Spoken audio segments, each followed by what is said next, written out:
Welcome, or hopefully welcome back to the Reluctant Entrepreneur Podcast, where we explore the real stories from real entrepreneurs behind building a business, the wins, the setbacks, and everything in between. Today, I'm joined by Chip Higgins, the founder of Bizzics LLC, and the author of The Bizzics Way, Powering Your Business to Maximum Momentum. Before launching his own venture, Chip spent 35 years in banking, leading small business practices across the Southeast. That experience gave him a front row seat to the challenges entrepreneurs face every day, managing cash flow, structuring capital, building teams, and connecting with customers in a meaningful way. In 2024, Chip captured those lessons in his best-selling book, and in 2025, he launched the Bizzics Ideas Hub, a community where entrepreneurs can collaborate, apply his principles, and drive lasting change. In our conversation, we'll talk about Chip's transition from a long corporate career into entrepreneurship, what inspired him to take the leap, and the lessons he's learned along the way. We'll also dig into practical advice for small business owners, how to build momentum, strengthen customer relationships, manage liquidity, and create a positive workplace culture, even without a big HR department. So, whether you're just starting out or looking for ways to break through your next growth plateau, this episode will give you plenty of insights to fuel your entrepreneurial journey. Let's dive in.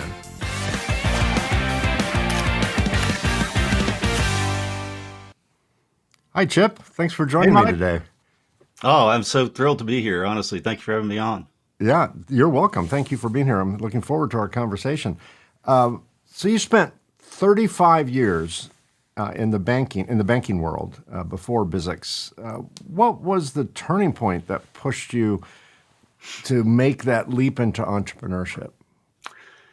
Yeah, I think the journey through banking had so many different phases. And if you think about what happened in the banking industry, it's when I started in banking, there were almost 15,000 banks. When I left banking, we were down to 4,000. And so it really became, very much about consolidation and efficiency and, just kind of shareholder return. And every bank that I work for, I think every small business experience I had led me to something a little bit different. And if I look back on how it was when I started, there was no technology to score applications. There was no streamlining. We kind of went through a huge evolution on that and online banking and multiple product lines coming in on wealth management, trust, all these different things. And I think the last place I worked at Pinnacle Financial Partners, which is about to be $120 billion regional bank. They're going through a merger of equals right now. It was a very eye-opening experience for me there because the CEO was really determined to have a bank that was about distinctive service and expert advice, basically.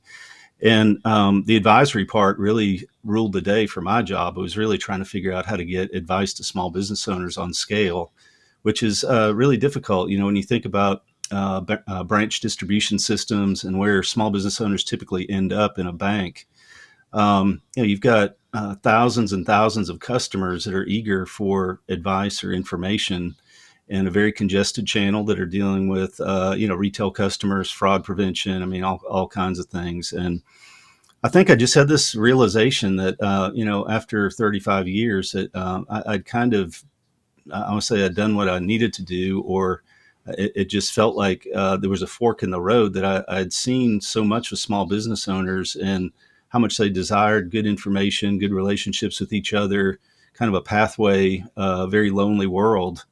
And of course, I'd done a lot of personal development along the way. I joined the John Maxwell team as a founding member in 2011. So I'd really embraced the idea of coaching and leadership development and that type of thing. And I just had a very strong internal feeling that's what I needed to do. Like I knew the customer base, I knew their psychology, and there was something a little bit different than I'd done in banking that I wanted to bring to them. So I think it's a long journey of evolving with the industry and growing personally to a place where I felt like I could offer something distinctive to a small business owner. Many years ago, in the earlier stage of my company, we had obviously a relationship with a bank, a major bank, and I learned the hard way that the days of, my view of a stereotypical view of a banker was someone that you went in, sat at their desk, told them what your grand plans were. They gave advice. They obviously would or would not loan money based on certain criteria, but they would be almost like a silent business partner. And it was a rude awakening. I had an opportunity to buy a small company within our space. And I, of course, asked, I was doing what I thought was due diligence, ask for financials, so I got all these financials, which I had no clue how to read. I'm going to go to my banker. I'm going to set up a meeting with my banker, which I did. And I said, here, I want you to look at these. Tell me if this is a good, company. Tell me what your concerns are. This is how much I think I'd like to offer. What do you think of the deal? And they turned around and they went, well, based on what we know of your financials, blah, blah, blah. I'm like, no. I know my financials. I want you to look at this. And no clue, zero input. And they even told me, we can't give you any advice on investments. And I'm like, you're going to be your money, that's at stake here, right? Yeah, Obviously, I mean, it's a very, but it's I and this was a major. Well, I don't mind saying this was Wells Fargo, right? mhm. I mean, I guess they're good at driving stagecoaches through the desert filled with cash, but at least at that point, or at least the business banker, air quotes, business banker that I was dealing with, was just kind of pre-programmed and didn't, was very cautious over any advice that I was asking. Yeah, I think, and that is a frustration. And I think one of the reasons that I started Bizzics is that, there is a level of regulatory scrutiny and liability for a bank. There's lender liability lawsuits that happen,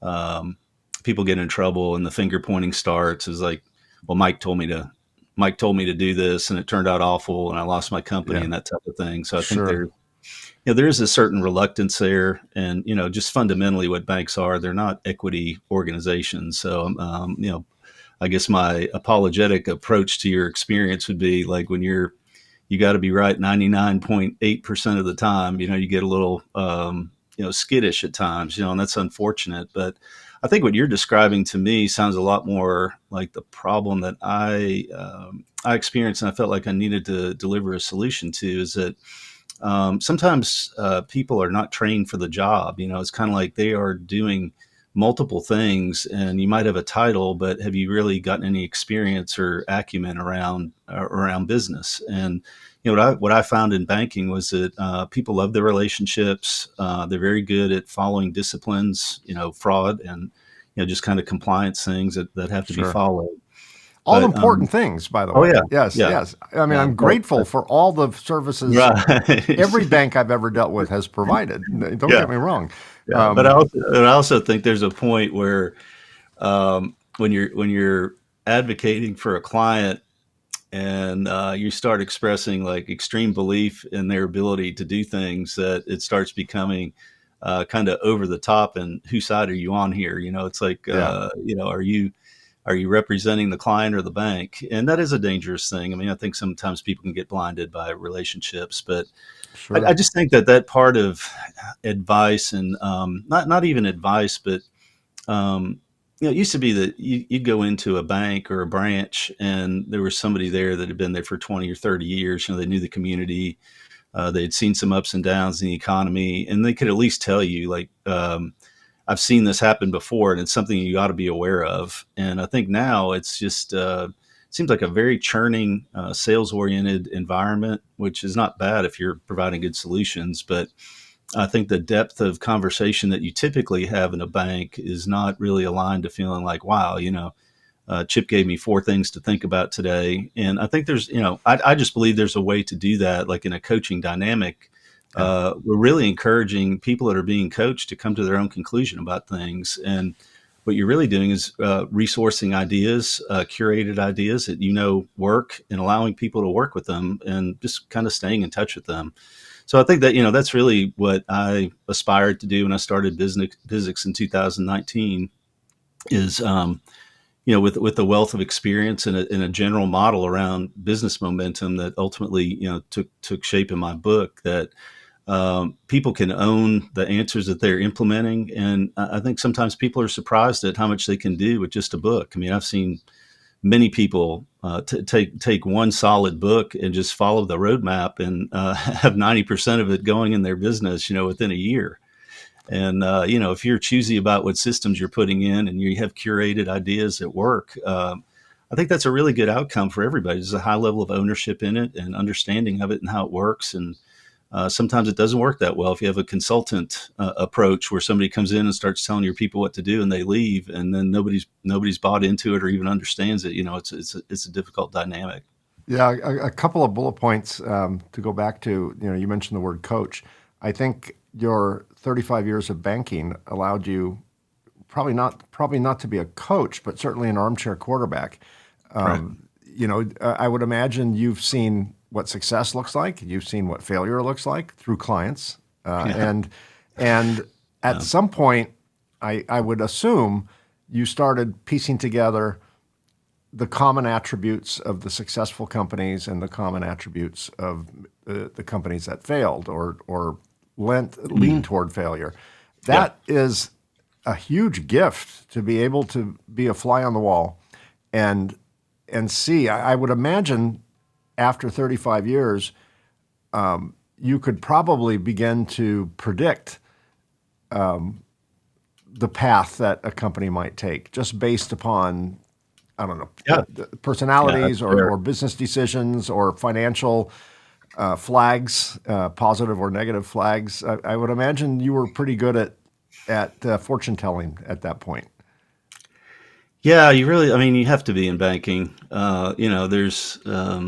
It's kind of mysterious to a lot of people what happens in a bank, but I think in the end we're really evaluating the level of risk related to the capital that's been put out there, and that's a dynamic experience. It's you're evaluating a lot of different things over time, and the financial picture is a huge part of that. I mean, just like what's the liquidity level, or the margins holding up, just multiple financial factors. But a really good banker has to pay attention to really what's happening with the company, with the ownership team, who's involved, who's engaged. When you go out there, is every owner represented? Is it silent ownership? I mean, is there one guy doing all the work, and everybody else at home, or out in Vegas, or wherever? I mean, you're just paying attention to so many different things, and trying to ultimately grade the credit as acceptable for the bank, that there's a very solid chance of repayment.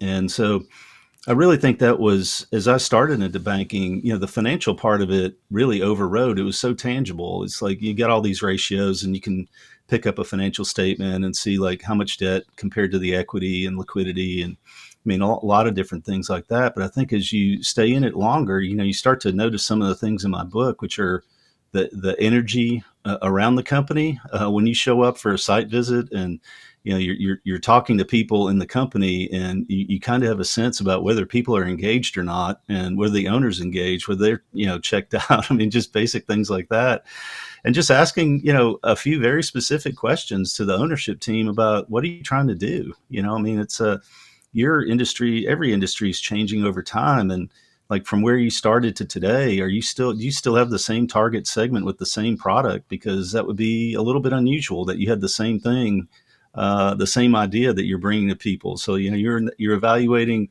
a dynamic management environment of anticipating where things are headed, and just kind of what you're doing to respond to that, or still be a player. And I think that I've said this a few times recently. I was at a small business expo in San Diego last week, and I got to talking with people about banking, and um, the flatline revenue. There's a lot of business owners that say, "Hey, I'm doing fine. Things aren't bad." But for a banker, I mean, it's when there's no growth going on, and so all of your expenses are going up through inflation, and you're not growing revenue. I mean, it's kind of, to your point, is it prophetic that, you're really headed for something that you don't see yet because you haven't readjusted your business model to growth. And But so, Chip, yeah, we yeah. entrepreneurs are the most optimistic people on the planet, right? If a glass has, if a 16-ounce cup has 1 ounce of fluid in it, Well, there's I 15 never got ounces of opportunity. I never got a pro forma at the bank that didn't show success. I'll tell you that. Exactly, exactly. We're overly optimistic. We will find the one promising thing in a sea of horrible things. Mm, So you had the most stereotypical 9 to 5 job. mm. When we say a 9 to 5 job, we kind of think even the term banker's hours, right? It's still, I remember that term. Yeah. What challenges did you face in leaving your typical 9 to 5 job, and the security, or at least the perceived security of a fairly Yeah. predictable paycheck and things like that, and a long corporate career? You left all that to launch your own business. What challenges did you face, Well, either in the decision making process or in the actual execution of that? that's just a great question, Mike. I mean, I feel like that could be a whole podcast It's unto a whole itself. show, yeah, sure, on itself, right? Just the challenges. I think the dynamic of it that I would point the lack of structure, and just not knowing at any particular time whether the decision you're making is the right decision, whether the thing you're focused on is the right thing to be focused on. Um, I've just never seen a business plan translate 100% accurately into the activities that people undertake, and you kind of have an idea, and it's like I don't know, I'm not great at remembering quotes and who said them, but it's kind of like the whoever the general was, we spend all this time preparing for battle, but once you're in the fog of war, I mean, all bets are off. Like you're trying to do your best. So I think the structure, the people, long-term relationships. I'm a very relational person, and having strong relationships with people means a lot to me. And I sense the loneliness of being an entrepreneur. There's a lot of things that I have to do, and I do it on my own. It's very challenging.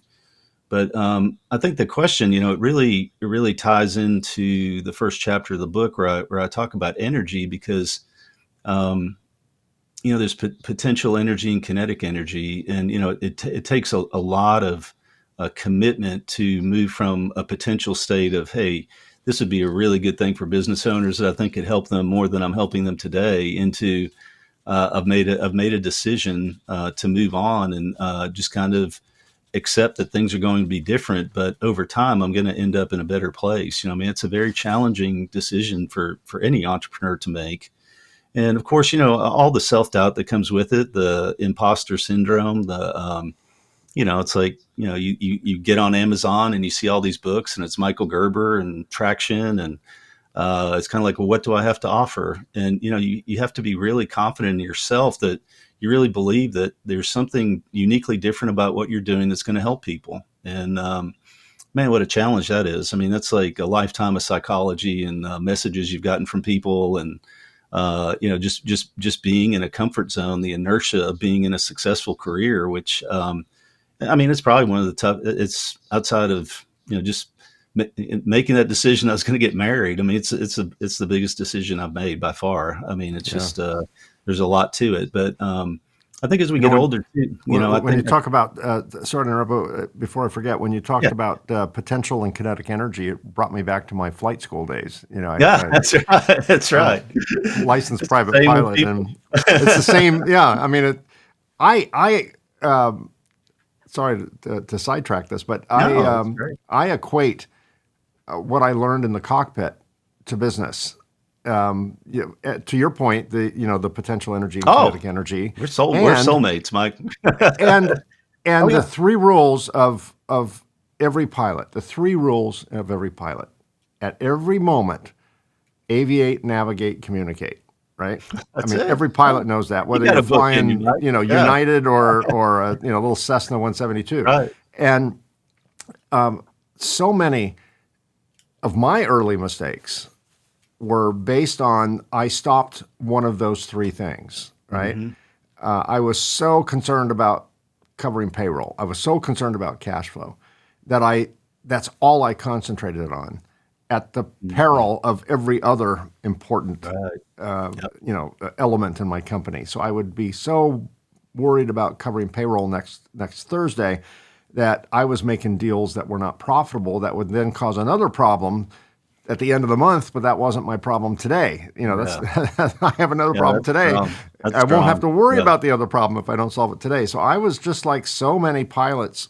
One of the morbid things I enjoy doing is reading NTSB reports, on plane crashes, and then it almost always comes down to pilot error in some way. I mean, Mm-hmm. probably 80% of the time, and most of that time it's because one of the three key functions, aviate, navigate, communicate, is put aside because they're so Mm-hmm. busy working on, trying to figure out why they keep getting terrain alerts when they don't think they're low to the terrain, that they stop flying the plane, or they stop Mm-hmm. navigating, or they stop aviating. They do Oh something. my, They stop that's a great communicating, analogy. Yeah. and I think that can happen in business, Mm-hmm. and it's important to whatever the business equivalent of aviate, navigate, communicate is, that we always do all three. Sometimes a little bit more effort on one, a little bit more focus on one, but not at the expense of the other ones. Let's talk about your book, because a lot of the answers Oh my to gosh, my questions this are is a huge, probably going to be a huge in the jumping off book. point into my book, and Yeah. it's what a So, treat to be talking to an aviator. Totally get the book. I mean, it's just some of the better topics in the book. yeah, I just I don't know. I'm the king of analogies, and I like to make parallels between things. It Hmm. helps me understand how life and business works. So writing the Bizzics Way was a huge milestone. I published the book last year, and it was definitely a very cathartic experience to Mm. write the book. I learned more about writing it Mm. than I Yeah, thought I knew. got Right? to know the subject, right? What inspired you to what inspired you to capture your approach to business in a book form? Well, I think, going back to what I said about banking, this particular market in banking, you've got to have some wisdom or approach around scalability. And when I started Bizzics, I didn't have a book, and I had at that point what I felt like I was offering to small business owners is a very clean, understandable paradigm to run their business. And if you take the physics momentum equation, if you believe in it, you would automatically believe it applies to everything. It's a universal law. And I had seen business owners just struggle with ideas, and how many ideas are out there, and how many are faddish, and how many are, and they end up not doing anything. It's just a very complicated, flooded world of ideas that are out there.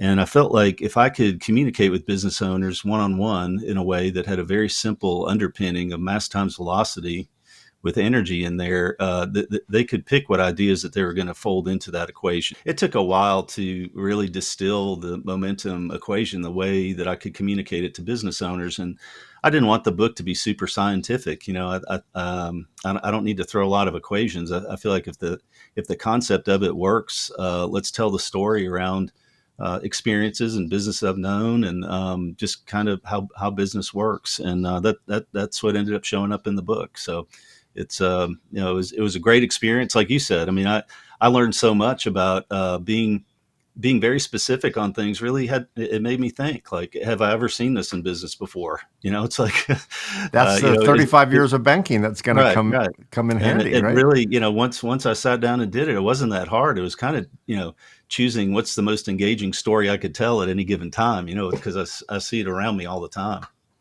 Well, it's an interesting mix that you've got. You've got your 35 years of banking, which provides a lot of anecdotal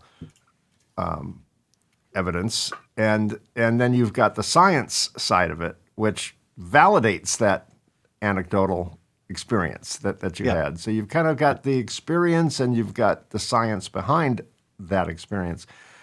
So early this year, 2025, you launched the Bizzics Ideas Hub. First of all, I love the name Ideas Hub. Hmm. to me, that just sounds, I don't know much about it, so I'm about to. It sounds very collaborative to me.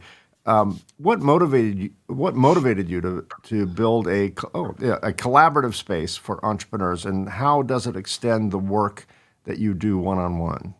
Well, Yeah. and probably first, what is it for my audience?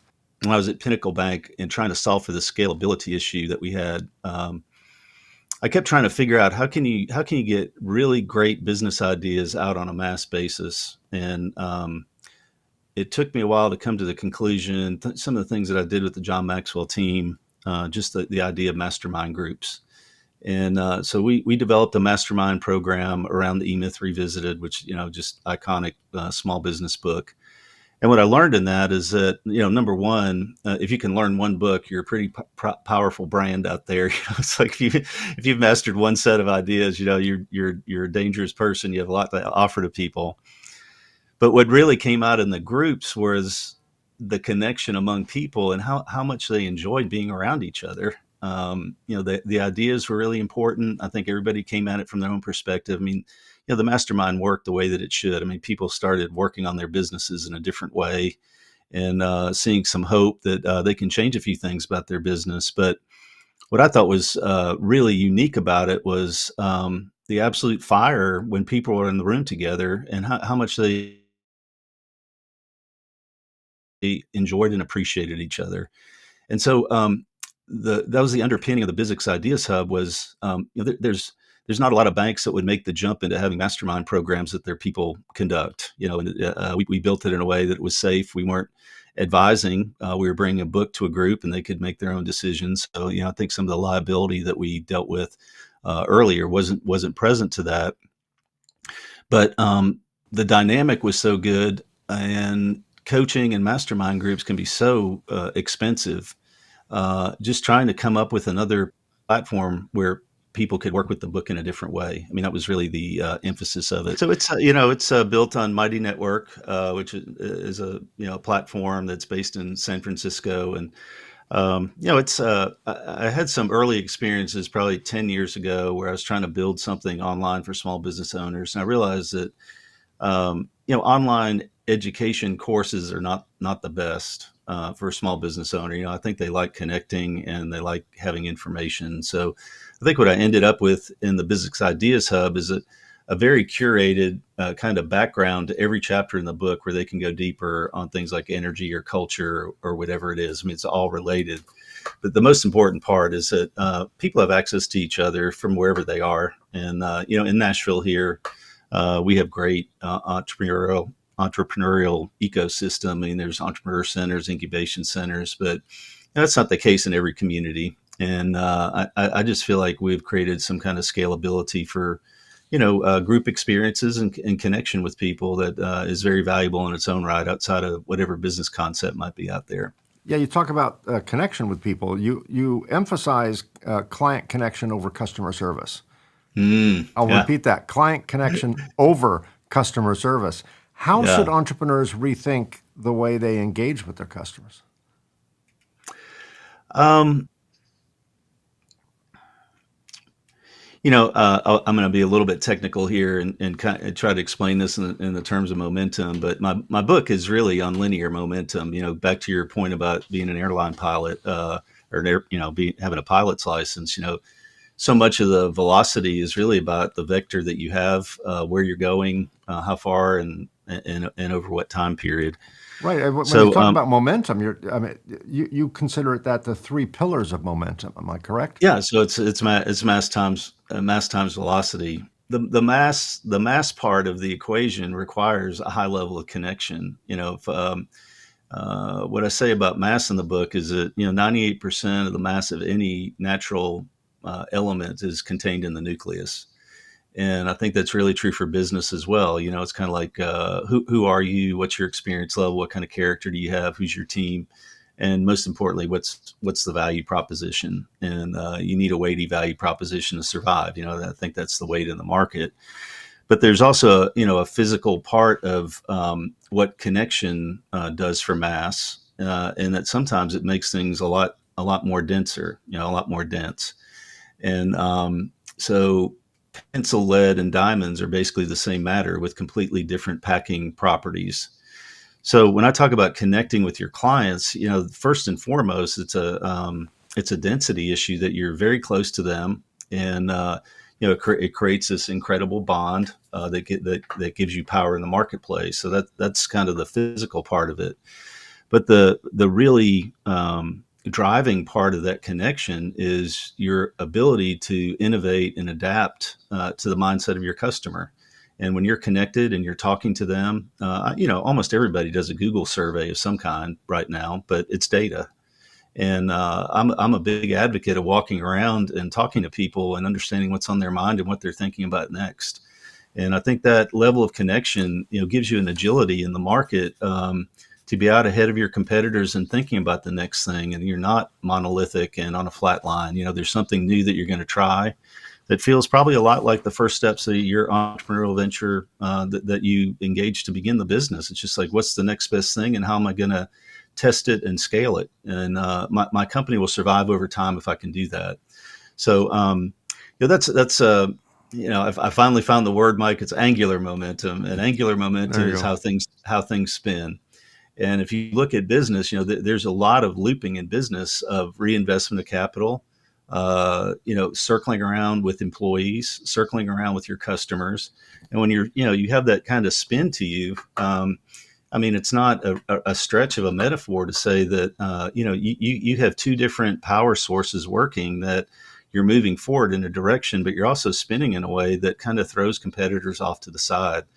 And you can't do that without a real connection with people. It's just, you're kind of guessing about, who's doing the survey and what they meant and that type of thing. So I think some of the tactics in the book that I really like, even when I was at the bank, I loved doing customer panels. I loved bringing, 10 customers in with 3 or 4 relationship managers, and just letting them listen to these customers talk about what's important in their lives. It really, really changes your perspective on what you're doing and the problem that you're trying to solve. And sometimes, we find out that the problem we thought we were trying to solve has been solved a long time ago, and there's 100 different ways to solve it, but we need to move on to a new problem because we love that customer so much. It's just it's just part of the creative process.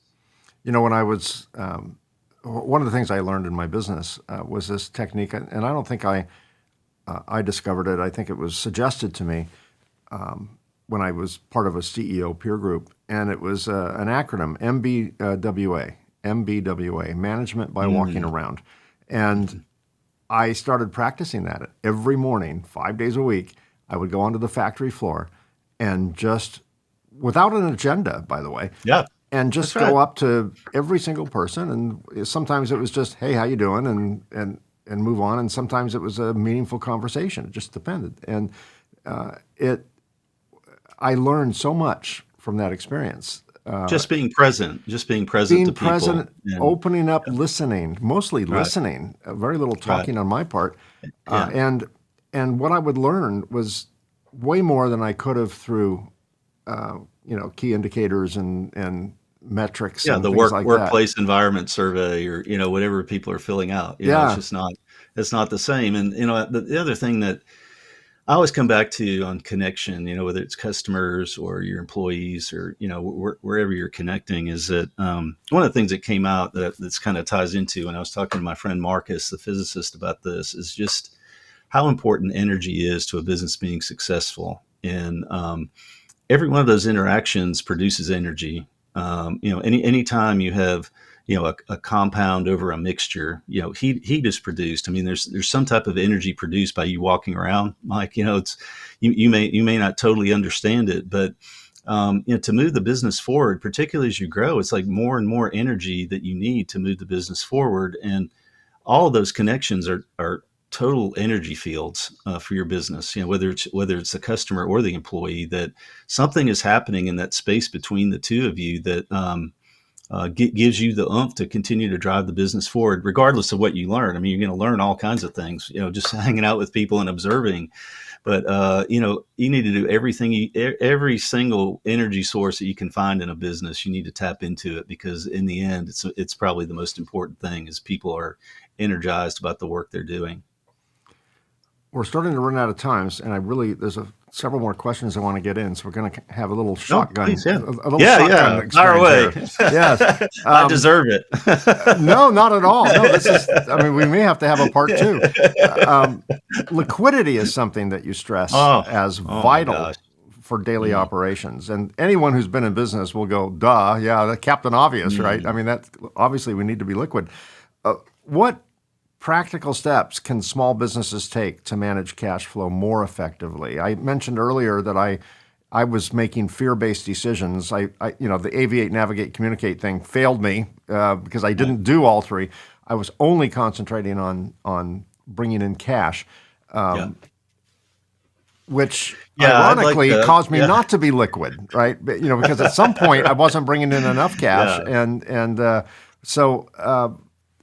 Yeah, I think that what can people do? there are very I would say basic, but when you think about the liquidity equation, it's really about most people would focus on collecting, billing timely and collecting timely. I mean, it's kind of like there's a trade cycle, and believe it or not, I've known businesses that have sold something and didn't bill it for 30 days before they ever got a bill out. And then there are terms on the other end. And so like you're the bank, you've got all that invested. So I think you got to pay really close attention to, the trade cycle of buying and selling, but also, how much you're holding on hand, how much, safety stock you have. I mean, how much you're backed up on inventory and things that are taking up a lot of cash in your balance sheet. I think that's the basics to me.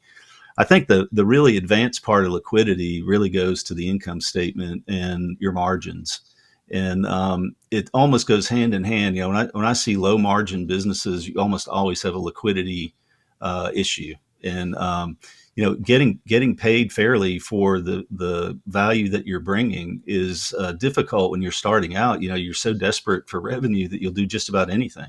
Yeah. And when you get down to the end of it and you got no margin in the sale, it's almost impossible to have liquidity. So it kind of drives you back to this place of a constant vigilance about value add and how you're different than the competitor that you can charge for, and to feel confident to charge it. It's like, if you had a 40% gross margin, and you're doing decent on your overhead, you ought to have cash, unless you're letting people take advantage of you on paying you. You really ought to be able to make it. Yeah, I think But one of the dangers to liquidity is pursuing a goal that every business, no matter if they're new, tries to achieve, and that's growth, usually mhm, rapid growth. And I learned the hard way that rapid growth is a luxury most small businesses uh, cannot afford. It um, costs money to grow. And I didn't realize the difference between growth and scale, right? mhm, Scaling and growing are two different yeah, things. And yes, to grow properly, one needs to scale. To scale, one needs way more cash than is required to oh operate yeah. at the current level of the business, right? It eats you up, yeah. It, And I think too, it's that scaling. This is something that I think is a lot more achievable today with all the technology that we have. Is the systems development. The way you develop a system to support your scale is really important too, because there's going to be cash tied up in all these sales that you're making. I mean, that's just part of your balance sheet. But I think what you're trying to do is spread more sales over less expense in the end, and that you reach certain points where there are more affordable ways of delivering the service than you had when you first started out. And just to be proactive about always searching for the better way. It's the Japanese management Kaizen model, basically, that you're always examining for waste or better ways to do things. And I find now, with AI, we're still emerging on AI, but I think there's just a lot of gain to be had in there for people about how much they spend to do certain things. And that systems orientation toward your business is absolutely critical if you're going to scale. I mean, you've got to have the systems and processes in place. one of the tricks, at least that I started implementing when I was trying to make my business more efficient. To your point, was studying the chart of accounts, expenses based on chart of Mm, accounts. That's where it pops out. When you just look at bottom line, you can't see anything, right? The rigor around it, like line by Yes. line. But Yes. when I Right. went to, travel and entertainment, for example, and I start drilling down into that, not the total, but I start drilling down into individual Yeah. You're like, what in the expenses, world? Yeah. I'm like, Right. okay, this is easy. This was shooting fish in a barrel. I can easily cut out this. When I look at subscriptions, software, we sign up for all these things. Everything's, software as a service now. So it's death by a thousand cuts. I would go, oh Right. my gosh, we're spending $8,000 a year on stuff we don't even know we have, cut all that out. It was so easy to go first pass and cut, Yeah. And measurable that's, and percentage. yeah. And I would And just, second pass, I cut another 5%. And then third pass, I could probably yeah. shave off 1 or 2 or 3%. I mean, it's There's, amazing yeah. And what you see when you I, look. if I could just accentuate that by, kind of a broader statement about my book, that, that discipline typically comes in a crisis for the first time. I mean, it's usually like, you're at the bank and they're calling your loan, or they're telling you you're not making money. And then it kind of sends you to the chart of accounts, and you're just like weeding things out to make the business profitable. And what I'm trying to express in this book is, there's a lot of things that are like that are things that you start on the very front end. I mean, don't get caught in a jam because you haven't been vigilant about managing these margins. It's like, the price you charge versus the price you pay, and all these different line items are. It's a daily discipline to make sure that you're hitting a profit target. I mean, you've got to do it.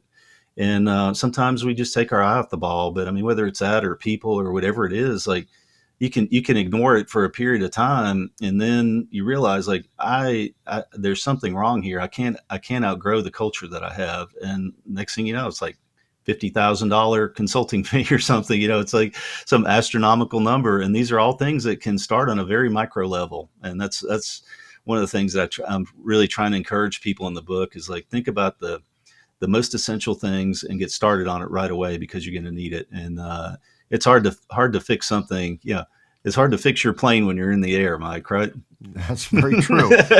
Unlike a car, you can't pull over and change a tire, right? Right. That's right. Yeah, things start happening awfully fast.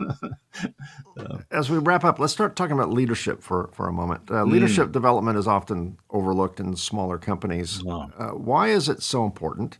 And how can entrepreneurs cultivate leadership in their teams from the start? Man, you're asking the best questions today, Mike. I think that it is to me like one of the big lid.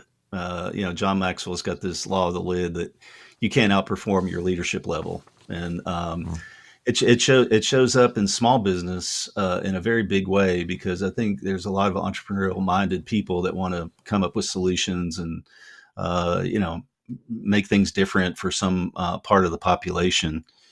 But I found that for a lot of those people, it's absolutely terrifying to think about being responsible for another human being. And I think it's a lack of leadership development. We should be teaching leadership to kids when they start in school. It's one of the most important life skills that you can have is being able to influence people. And so it's a scary thing for people just to say, I'm not sure that I can lead. And what I think the encouragement I would give, and all my time with the John Maxwell team, is that it's a learned skill. It's not, you're not born as a world leader. It's like a skill and a lot of things that you develop in yourself that allows you to connect with people and lead them on a journey. And it sounds very complicated. It's just like, well, do I hire a consultant? Do I do it? It's as simple as telling people it's important and getting a great book and sharing it together and just talking to each other about what you see and what needs to change. I mean, you can start right there.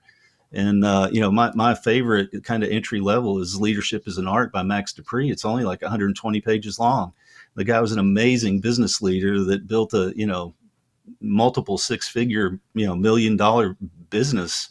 And, the principles are very simple. It's about, humility and vision and connecting with people and being a servant.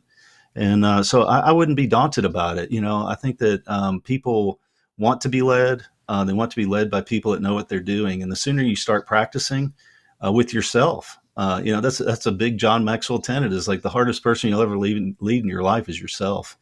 And so, keep track of where you're going in your life. Are you leading yourself well? If you are, you got a good chance of influencing other people to do it.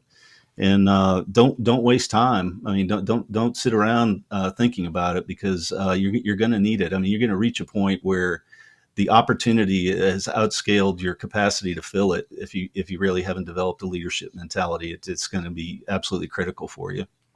You talk about it would be good for young people to be taught leadership skills. I'll add one other curriculum to young people: coding, software Oh coding. yeah, I wish I knew I learned that. how to code when I was in high Yeah, school. Now yeah, back then it was not easy because there were no CRTs, there were no screens. Back right. then we were literally on a teletype machine, modemed into the mainframe, and we Mm. had everything came up on paper, right? But I learned how to code in BASIC. I would write games and things like that, and when I learned to code, I learned to reason. I learned to make Yeah, decisions you got to have the because logic, right? right, Yeah. because coding is not much more than just if then else, right? Hmm. Three conditions. If this happens, then do this. Otherwise, do that. Yeah. And or loops. And life is, and particularly business life, is a set of condition statements, right? If, then, else. Oh yeah, And by constantly. learning to code, I learned to think logically, not emotionally, logically. I was Spock before Spock, and Hmm. and that has helped me a lot in business because so many things are going to mess with your emotions. There's all the stress, all these things, fear, anger, passion, grit, Oh my all gosh, these yeah, things are just all over. Yeah. swirling, like a Wizard of Oz tornado scene. And what is true is science, decisions, logic, that just has no room for emotion and fear. It is very binary. It's ones and zeros. It's just Hmm. Joe Friday from Dragnet, just the facts, ma'am. It's just very Right. straight. Yeah. So I think coding would be good, also in addition to Yeah. leadership, to teach Yeah, and kids. it's in my book too. I mean, I agree with you on the coding. I mean, I wish I had some. I mean, I remember in college, I had a friend. I went to UNC, and I had my best friend from high school went to NC State. He was computer science, and they still had the cards. And Yeah, he would come over to Carolina because they didn't have as many people eating up the card sorting stuff that was going yeah, on. yeah.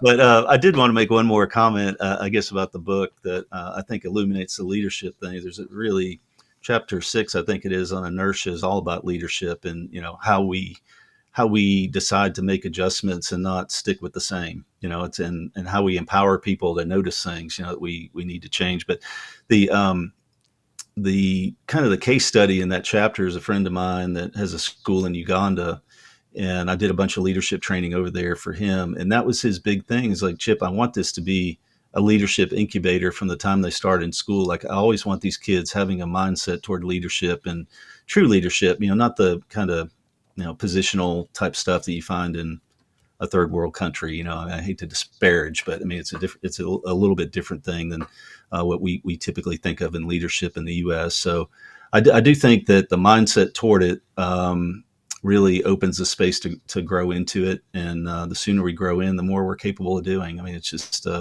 it's a multiplier. Two more questions. Number one, if you could give one piece of advice to an entrepreneur trying to break through a plateau in their business, they've just kind of topped out, and maybe that top's not quite high enough. What would it be? What would your advice be? I would say to embrace the risk profile you had when you started. Um, I think that there's scary times when you start a business up and you're putting an awful lot on the line, financially and yourself. I mean, just kind of putting yourself out there. And I think we have a certain complacency at a level of success that we're afraid to go back there. And the reality is that that's how we continue to grow and sustain momentum, is continuing to test things and take risks. And it doesn't have to be of the same magnitude, But we have to continue to embrace an attitude toward, a positive attitude toward failure as learning and growing, and don't ever stop testing. I mean, I just really believe like every year you should be talking to your employees about what do you see, what do you want to try, and making your own decision about where you think the best use of your resources is to test something out. And if it works, it'll grow into something magnificent. But don't pull back because you've had success. Really double down and understand what got you there, where the passion is that drove you toward it, and the people you're trying to serve, and find the next best thing that's going to serve them even better. That'd be my advice to it. Great advice. And last question, Chip, how did you define success when you first started your career? And how do you define it today? Oh my gosh. You're the best questions, Mike. I'm not shining the apple. I mean, you've really had some good questions today. Yeah, I think for me, joining a bank, first of all, just Maslow's hierarchy, like getting paid was really important. But banks are so hierarchical. To me, it was kind of like, are you going to get banking officer? Are you going to get AVP? Are you going to get VP? It was very titled kind of experience. And I think now everything has changed. That I don't really desire that structure anymore. I mean, it's really, my success. The way I think about my personal success is a lot more about validating the truth that I have for my life and who I want to serve, and having the courage to go do it. And I really feel like I wouldn't. John Maxwell's got this other thing about the saddest song is the one that's never sung. And I think having embracing yourself and the courage to lean into things that are uncomfortable but are worthwhile. That's really, to me, the most important thing now. And you're going to fail sometimes, you're going to win sometimes, but if you're not putting yourself out there and kind of curled up in a financial shell and playing it safe, I feel like we all ought to be playing it to the final whistle, and taking risks and trying to make things better for other people. So my default definition of this is, I had this saying, I've said this to my kids all the time, is the definition of success is when the people that know you the best love you the most. And that's something I've tried to really live my life awesome. toward. I've never heard that before. That's amazing. Yeah, I think it's got a lot to do with authenticity, and that's really important to me. I think it's important to any leader that you're leading an authentic life. So.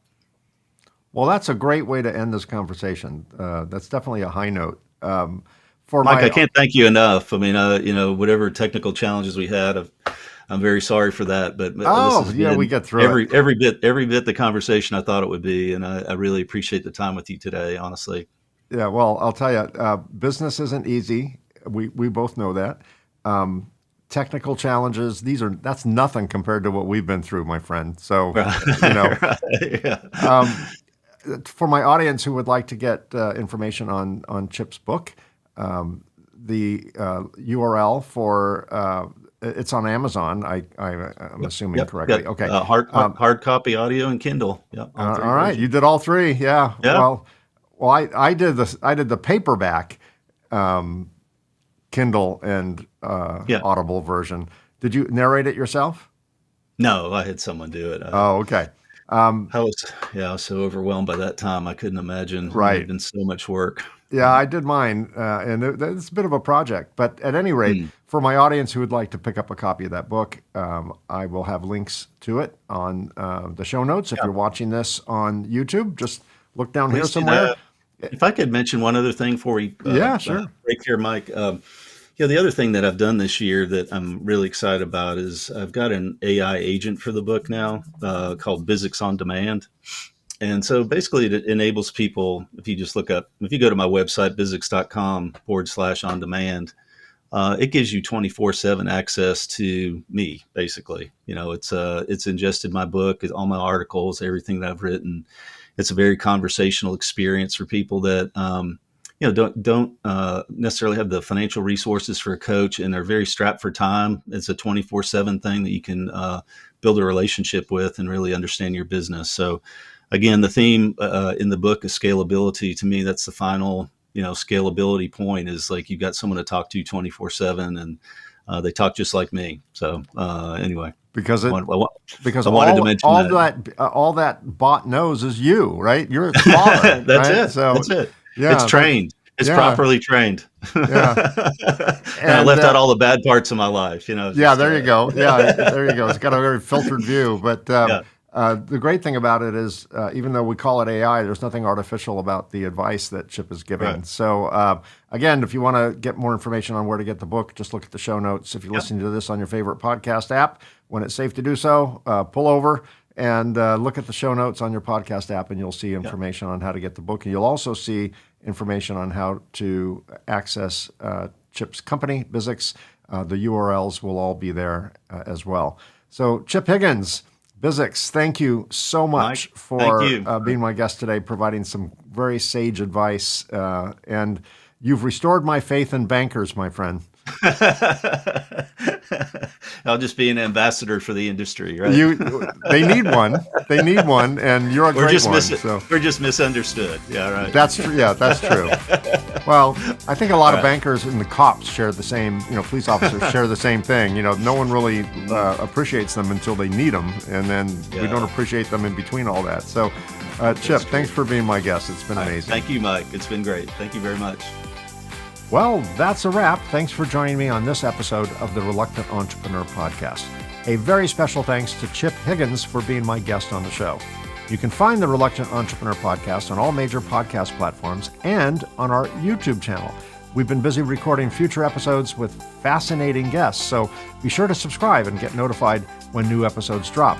New episodes are released twice a month on the first and third Tuesday. If you're watching this on YouTube, give us a like and subscribe. Those 2 simple clicks really help us expand our reach. If you're an entrepreneur or know someone who would make a great guest, I'd love to hear from you. Visit reluctantentrepreneur.podcast.com to apply to be a guest on the show. You can also reach me directly at mike@reluctantentrepreneur.podcast.com. And a quick shameless plug, if you're interested in my book, The Reluctant Entrepreneur, Anatomy of a Business Startup from Uncertainty to Unstoppable, it's available in paperback and Kindle versions on Amazon and as an audiobook on both Audible and Amazon. Thanks again so much for listening or watching. Until next time, be unstoppable.